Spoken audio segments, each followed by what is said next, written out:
ওনার নাম হলো বিঙ্গো। উনি ছাদে আসলেই তার খুব আনন্দ হয়, ভীষণ আনন্দ। দৌড়ে দৌড়ে সারাটা জায়গা দৌড়াতে থাকে, সারা ছাদ দৌড়াতে থাকে। ভীষণ ভালোবাসে, অনেকটা জায়গা পায় তো। দৌড়োতে দৌড়োতে আবার লিজটাকে যে তো পায়ে বেঁধে যাচ্ছে, ওটাকে মুখে নিয়ে তারপর দৌড়বে। দেখো কাণ্ড, পায়ে বেঁধে যাচ্ছে কিন্তু আমি লিজ ছাড়বো না, লিজটাকে নিয়েই দৌড়োতে হবে।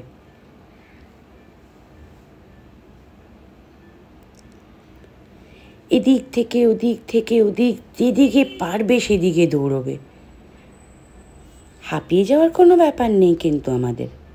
আমরা ছাদে আসলে খোলা ছাদ পেলেই দৌড়তে থাকি। আবার মাঝে মধ্যে একটু চুপকেও দিই, একটু রেস্ট নে। কাছে গেলেই আবার লেজ নিয়ে দৌড়ানো শুরু। কি যে ভালো লাগে ওর এই ছাদটা, আর আমার ভাল লাগে ওর দৌড়ানোটা দেখতে। খুব দরকার ওদের জন্য একটু দৌড়াদৌড়ি করবার, সেটা খুব ভালো।